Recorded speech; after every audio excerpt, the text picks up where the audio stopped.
Merhaba arkadaşlar. Farça bir dersimizin 12. dersi için tekrar bir aradayız. Sayfa 104. 104. sayfadaki metin kısmıyla devam ediyoruz. Met, Kilase Zabane Farsi. Kilase Zabane Farsi. Kilas kelimesi üzerinde daha önce durmuştuk arkadaşlar. Kilas, evet, sınıf demekti. Ama farklı anlamları da vardı. Öncelikle sınıf kelimesi üzerine durduğumuzda Türkçe'de sınıf kelimesi hangi anlamlara geliyorsa Farsça'da da kelas kelimesi aynı anlamlara geliyordu. Bunu paylaşmıştık. Hani orta sınıf, ekonomik, sosyoekonomik sınıflar anlamında da kullanılan bir kelime.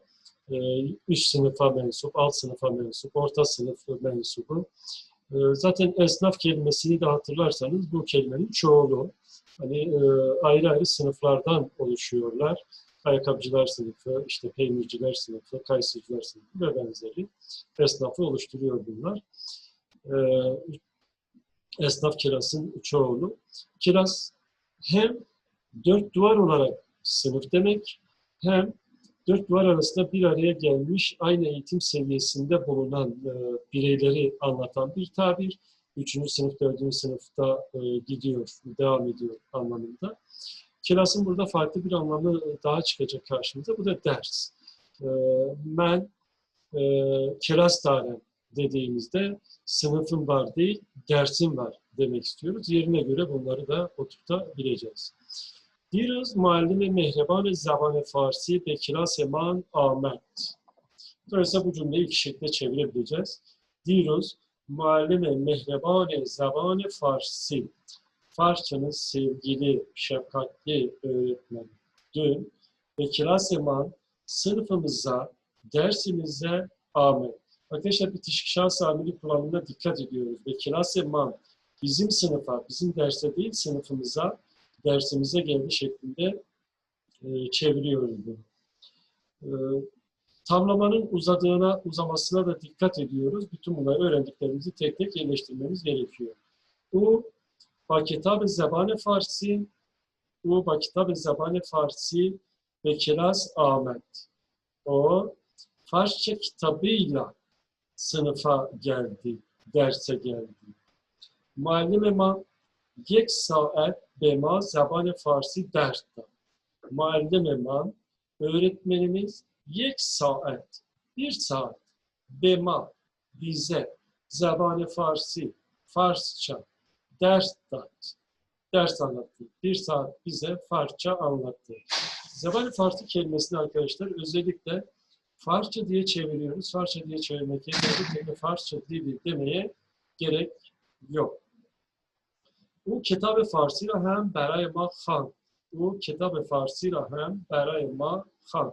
O Farsça kitabını da bizim için okudu, bize okudu. Ma hem بعد از او کتاب فارسی را خواندیم. Ma hem biz de بعد از او ondan sonra kitab-ı Farsi ra Farsça kitabını khandim okuduk. Khandan, khandim. Ma sohbethay muallim man ra khub şenidim. Evet, sohbet kelimesi Türkçe'de kullandığımız anlamıyla sohbet değil, konuşmalar, konuştukları. Ma, biz, sohbethay muallim man ra, öğretmenimizin konuştuklarını khub şenidim. İyi dinledik ve heme sohbethay ura. Heme sohbethay ura. Ve onun konuşmalarının hepsini fehmidim, anladık. Muallim bema, temrin ve meşk-i Farsi dağıt. Muallim bema, temrin ve meşk-i Farsi dağıt. Öğretmen bize Farsça ödev ve alıştırma verdi. Muallim bema, temrin ve meşk-i Farsi dağıt. Öğretmen bize Farsça alıştırma ve ödev verdi. Sepes, daha sonra bu bir sıralama sözcüğü arkadaşlar. Olayı anlatırken şöyle oldu, sonra böyle oldu, daha sonra böyle oldu. Pes, sonra, sepes, daha sonra. Birkaç olay olmuş. Daha sonra, sepes, men ve beccehay kilaseme. Ben ve sınıfımızın arkadaşları, sınıf arkadaşlarımız. Belki evet çocuk diyeceksiniz. Ama Türkçe'de de aslında bu kullanımı var değil mi? Çocuk kelimesini. Ya bizim çocuklar şöyle yapmışlar, şöyle etmişler. Ya yurttasınız, odaya bir girdim, bizim çocuklar odayı dağıtmış anlamında kullanıyoruz. Değil mi? Aslında kastımız ne? Bizim arkadaşlar. Burada da o. Ben ve beccehay kilaseba. Ben ve sınıf arkadaşlarımız şe'el be zabane Farsi handı. Farsça şiir okuduk. Şe'er Farsi değil. Şe'er be zabane Farsi. Bir kitabın, bir şiiri, bir romanı hangi dilde olduğunu göstermek için arkadaşlar B edatını kullanıyoruz. Şe'er be zabane Farsi. Farsçada şiir. Farsça şiir okuduk. Ba'd ez kelas ben be khane raftem. Evet, burası çok net arkadaşlar ve çok önemli bir nokta. Ba'd ez kelas. Kelastan sonra men be khane raftem. Ben eve gittim. Peki buradaki kelas sınıf mı? Hangi sınıf? Ders mi? Men ba'd ez kelas. Nasıl çevireceğiz bu cümleyi? Arkadaşlar, eğer mekansal olarak bahsetseydi o zaman sınıf diyecektik. Mekan. Örneğin, ben sınıftan sonra müdürün odasına girdim. Sınıftan sonra müdürün odasını gördüm. Bizim sınıftan sonra başka bir sınıf var. Bizim sınıftan hemen sonra müdürün odası var, öğretmenler odası var gibi bir cümle gelirse bu bir sınıftır. Ama diyor ki kirastan sonra eve gittim. Yani biten bir şeyden sonra eve gittim. O halde burada kiras sınıf değil, ders. Ben ba'des kelas ve hane reftem. Ben dersten sonra eve gittim. Ebteda. Öncelikle ilk olarak nahar horda. Öğle yemeği yedim. Nahar arkadaşlar hem öğle yemeği hem de daha önce de anlattım zannediyorum. Saat 12 ile 5 arasındaki, 4 arasındaki dinlenme aralığına da nahar deniyor. İnsanlar öğle yemeği yedikten sonra istirahata çekiliyorlar, uyuyorlar. Çarşı pazar kapanıyor bu saatte. Devlet daireleri kapanıyor. Kesinlikle herhangi bir aktivite söz konusu değil. Hayat duruyor. Buna da nahar deniliyor. Ebteden nahar koydu. Önce öğle yemeği yedi. Ben yek saatonim habide. Evet gördüğünüz gibi. Ben sonra yek saatonim. 1,5 saat habide. Bakın ifadelerin dizilişi ne kadar önemli arkadaşlar. Ben yek saatonim habide. Bu cümleyi çevirelim. Dönüştürelim yani. Ben saati yekonim, saatler konusunu işlemiştik ya. Ben saati yekonim habide. Ne oldu? Saat 1,5. Ben saati yekonim habide. Saat 1,5'da uyudum. Ama ben yek saatonim habide. Ben 1,5 saat uyudum. Olur. Ve ben sonra eshab. Ve ben eshab. Ve uykudan sonra. Ve ben eshab temrinha ve meşkhay Farsi emra niviştem. Ve ba'des hab, ba'des den, medelmadan sonra. Ba'des hab ve uykudan sonra temrinha ve meşkhay Farsi emra niviştem. Farsça alıştırmalarımı ve ödevlerimi yazdım. Burada dikkat edeceğimiz bir şey var arkadaşlar. Tekrar hatırlatalım. Alıştırmalar ve ödevler yazılıyor. Türkçe'de yapılıyor ama Farsça'da yazılıyor. Ve dobare kitab-ı Farsi'ra xanda. Tekrar Farsça kitabını okudum. Ben dershay kitab-ı Farsi'ra خیلی خوب و کامل فهمیدم. من درسهای کتاب فارسی را خیلی خوب ve kamil fehmiden. Ben Farsça kitabının derslerini çok iyi ve tam olarak anladım. Kamil, tam olarak anladım. Ben dershay kitab-ı Farsi ra خیلی خوب ve kamil fehmiden. Temrini Sedo Çağar böyle bitti arkadaşlar. Sedo Çağar böyle bitti. Şimdi Sedo Pence geçiyoruz. Sedo Pence'de temrini 12 var. با توجه به متن به سوالهای زیر پاسخ بدهید. Metninden hareketle aşağıdaki sorulara cevap veriniz veya metne dikkat ederek aşağıdaki sorulara cevap veriniz. آیا معلم 1 ساعت و ربع به ما زبان فارسی درس داد؟ آیا معلم 1 ساعت و ربع به ما زبان فارسی درس داد? Acaba öğretmen 1 saat 15 dakika mı bize Farsça anlattı? Ne hayır. Muallim 1 saat و ربع به ما درس نداد. Muallim 1 saat به ما درس داد. Metne bakıyoruz. Birebir alıp buraya yerleştiriyoruz. Temrini sizde با توجه به متن cümleهای درست و نادرست را مشخص کنید. Bu sefer yine metinden hareketle doğru ve yanlış cümleleri buluyoruz. Muallim با دفتر فارسی به کلاس آمد. نه خیر. معلم با دفتر فارسی به کلاس نیامد. معلم با کتاب فارسی به کلاس آمد. Geçiyoruz. 106'te arkadaşlar. یک گفتگو. Bir diyalog var. یک گفتگوی بین نرگس ve Zeynep. Oradan bakıyoruz. Nergis. Zeynep, آیا دیروز کتاب فارسی هم را به تو دادم؟ نه Zeynep sesleniyor. Zeynep, آیا دیروز کتاب فارسی هم را به تو دادم؟ Acaba dün Farsça kitabımı sana mı verdin? Zeynep, آره کتاب را به من دادی. آره, evet.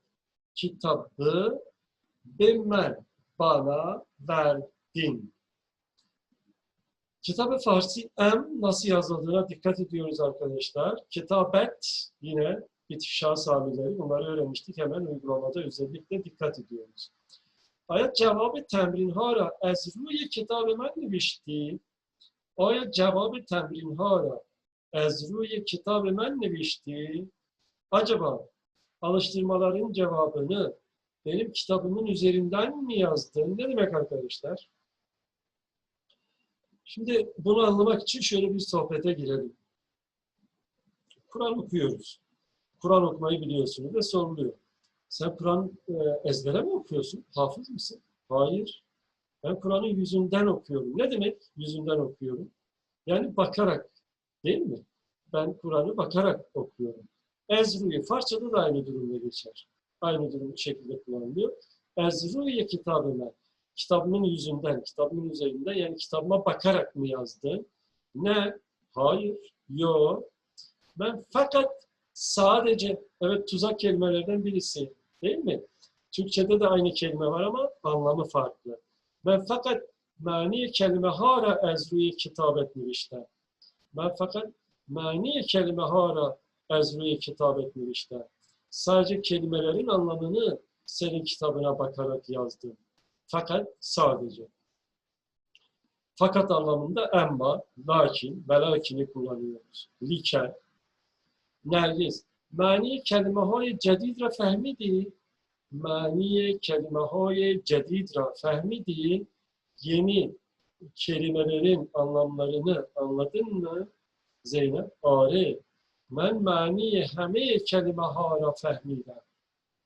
من معنی همه کلمه ها را فهمیدم. Ben kelimelerin hepsinin anlamını öğrendim. Ben ابتدا, ben önce, ilk olarak, öncelikle mani kelime-ha ra der defterem nivişten. Evet, nivişten derle kullanılıyor arkadaşlar. Defterimde yazdım. Hani biz yönelme durumuyla kullanıyoruz ya Türkçe'de. Farsça bunu bulunma durumuyla kullanılıyor. Buna dikkat edelim. Ben mani kelime-ha ra der defterem niviştem ve sepes. Ve daha sonra sebar. 3 defa, 3 kez anhara hanım. Onları okudum. Evet, burada bir de subliminal bir mesaj var arkadaşlar. Sizin de en az 3 defa yazıp okumanız gerektiğinizi anlaşılıyor. Men sepes sebar anhara خواندم. Daha sonra 3 defa, kere onları okudum. Öğrendiğimiz yapıların burada nasıl kullanıldığına bir kez daha dikkat edelim arkadaşlar. Omid. Muhammed دیشب تمرین‌های فارسی ات را نوشتی؟ دیشب تمرین‌های فارسی ات را نوشتی؟ Muhammed, dün Farsça alıştırmalarını yazdın mı? Farsiyet değil mesela.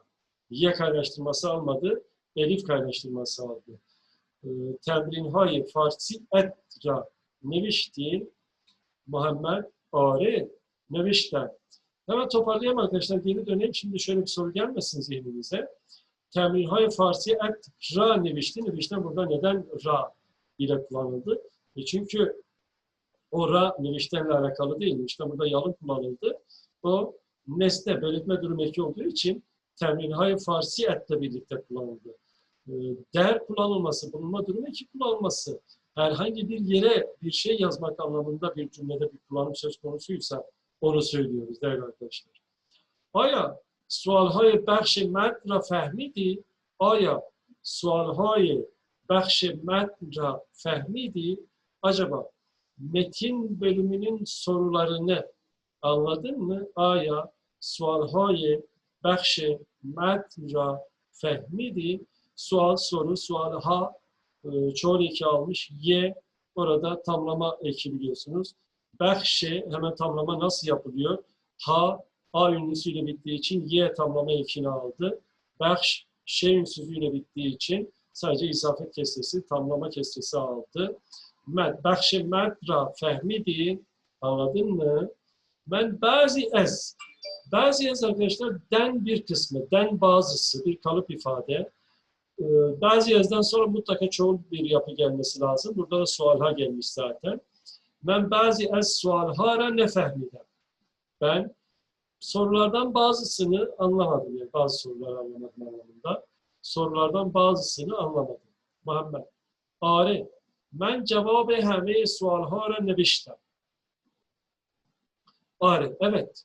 Ben cevabı heme sualhara neviştem. Ben bütün soruların cevabını yazdım. Ve heme sualhara khub fehmidem. Ve bütün soruları iyi anladım. Khub fehmidem. Omi. Çetor mani sualhara fehmidi? Çetor mani sualhara fehmidi? Nasıl soruların anlamını anladın? Men ebteda mani kelimehara khub fehmidem. Ben önce kelimelerin anlamını iyi anladım. Ba'd sualhara khwandem. Sonra soruları okudum. Diğer bir diyalog. Yek gofteguye beyni Mojgan ve Nergis. Mojgan konuşuyor. Selam. Ben danışçuya in kelas hastem. Selam. Ben danışçuya in kelas hastem. Merhaba. Ben bu sınıfın öğrencisiyim. Aya şoma hem danışçuya in kelas hastid. Acaba siz de bu sınıfın öğrencisi misiniz? Nergis. Selam. Merhaba. Bəli. Evet. Men hem danışçuya in kelas hastem. Evet. Ben de bu sınıfın öğrencisiyim. Mojgan. Aya an hanım hem danışçuya in kelase. Bunu hemen hatırlayalım arkadaşlar. İn kelase neyin yerine geldi? Estin yerine gayri resmide. Aya an hanım hem. Acaba o bayan da danışçuya in kelas est. Bu sınıfın öğrencisi midir? Nergis. Are. Bu dustemen est. O benim arkadaşımdır. Ve danışçuya in kelas est. Ve bu sınıfın öğrencisidir. Mojgan. Esmeşçi est gayri resmisi. Esmeşçiye yani esme-u ismi, adı. Esme-u onun adı. Esmeş adı, ismi. Çiye, çi est nedir? Esmeş haniye est. Adı, ismi haniyedir. Aya an hanım ha hem dosthay şoma hastند. Aya an hanım ha hem dosthay şoma hastند. Acaba o bayanlar da sizin arkadaşlarınız mıdır؟ آیا آن خانم‌ها هم دوست‌های شما هستند؟ بله، همه آنها، onların hepsi, evet, دوست‌های سال قبل من هستند. دوست‌های سال قبل من هستند. Benim önceki yıl arkadaşlarımdırlar. Benim önceki yılın arkadaşlarımdırlar. Önceki yıldan benim arkadaşlarımdırlar. دوست‌های سال قبل من, benim önceki yıl arkadaşlarımdır, هستندlar. از آشنایی با شما خیلی خوشبخت هستم. از آشنایی با شما خیلی خوشبخت هستم. Evet arkadaşlar, daha önce söyledim mi? Galiba, değilse yeni. Ez ayrılma durum eki ama farklı anlamları da var. Den dolayı, den beri gibi anlamlar da ifade eder. Burada da den dolayı anlamı var. Ez aşnayı, aşnayı tanışıklık, tanışmak. Ez aşnayı başoma, sizin ile tanışmaktan dolayı kheyli hoşbaht, çok şanslı, çok mutlu, hestem, çok mutluyum, çok şanslıyım. Nergis cevap veriyor. Men hem hemintor. Men hem, ben de. Hemintor. Tor, tür, şekil. Hemin, işte aynı. Men hem hemintor. Ben de aynı şekil. Yani ben de. Memnun oldum diyoruz. Karşılığı ben de. Men hem hemintor. Evet arkadaşlar, temrin çağrıda گفتگوهای زیر را کامل کنید. Aşağıdaki diyalogları tamamlayınız. Hemen yan diyalogdan kopyala yapıştır. Bakıyoruz. Burada yeni bir şey öğretmiyor bize. Öğrendiklerimizi pekiştirmeyi öğrendik mi, öğrenmedik mi onu yerleştirecek. Sedo heft kısmı böyle geçiyoruz. Burada 3 tane diyalog var. Onlara özellikle dikkat edelim. Arkada da ببخشید شما معلم این مدرسه هستی ve cevap آقای امیدی بله ile başladığına göre بله ما معلم این مدرسه هستیم veya من بله من معلم این مدرسه هستم. Temrine 15. Ba kelimeye hay zir cümle belirsin. Aşağıdaki kelimelerle cümle yazınız. آیا تو خودکارت را در کیف گذاشتی؟ Acaba خودکار کیف. Hodkar kif. Tükenmez kalem ve çanta ikisini bir cümlede kullanalım. O da ne demiş? Sen tükenmez kalemini çantana koydun mu? Burada gozaştenin değerle kullanılması gerektiğini bir daha hatırlayalım. Ayato hodkare bitişik şahıs zamiri kullanılmış. Sen tükenmez kalemini der kif çantaya, çantada ama Türkçesi çantaya gozaşti, koydun mu, bıraktın mı? Gerisi de aynı şekilde. Hakikat, kitap. آیا تو حقیقت را در کتاب دیدی؟ آیا تو حقیقت را از کتاب یاد گرفتی؟ آیا تو حقیقت را از کتاب فهمیدی؟ gibi kullanabilirsiniz. Temrine 16. برای تصویر زیر 5 cümle belirsin. Evet, artık mesafe kat ettik. 3 cümleden 5 cümleye atladık. Aşağıdaki fotoğraf için, görsel için 5 cümle yazınız. Önce şöyle okuyalım arkadaşlar. Ne var fotoğrafta? Fotoğrafı okuyalım.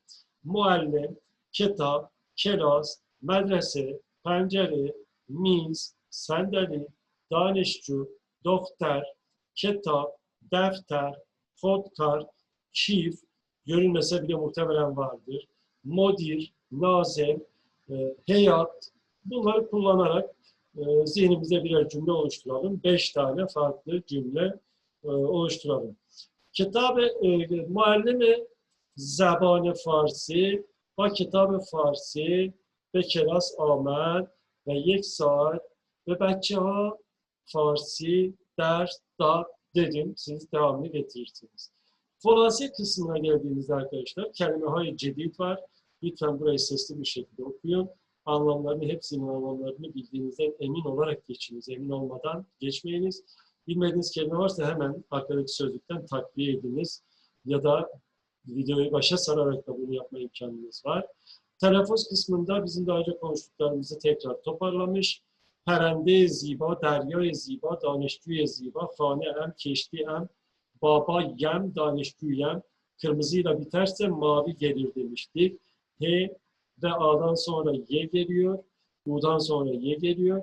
E'den sonra, İ'den sonra ise elif kaynaştırması geliyor. A'dan sonra Y kaynaştırması geliyor. U'dan sonra Y kaynaştırması geliyor. Bitişik şahıs amirlerinde ise çoğularda hepsinde Y kaynaştırması geliyor. Nasıl diyorduk? Yeman, yetan, yeşan. Destur-i zaman kısmında zemirhay şahsiye peyvesti. Daha önce zemirhay şahsiye codayı görmüştük. Ayrı şahıs amirleri. Şimdi bitişik şahıs amirleri. Em, et, eş, eman, etan, eşan şeklinde 6 şahsın bitişik şahıs amirlerini görmüş olduk. Hemen burada bir uygulama yapalım. Defter, defterem, defteret, deftereş. Defteriman, defteri tam, defteri şan. Ünlüyle iki şey var. Kelimemiz ünlü mü, ünsüz mü? Bu ünsüzdü. Yani ünsüzle bitiyordu. Bir de ünlüyle yapalım. Seda, ses. Seda yem, seda yet, seda yeş. Seda yeman, seda yetan, seda yeşan gibi. Arkadaşlar, özellikle 94. sayfayı yazarak, tasnif ederek bir kez daha çalışmanız gerektiğini burada da tekrarlamış olayım. Bu videomuzu da burada kesiyoruz. Bir sonraki videomuzu dersi Nohum için çekeceğiz. 9. derse geçiyoruz. Orada yeni bir yapı var. Birlikte irdeleyelim. Hoda hafız, Hoda nigehtar.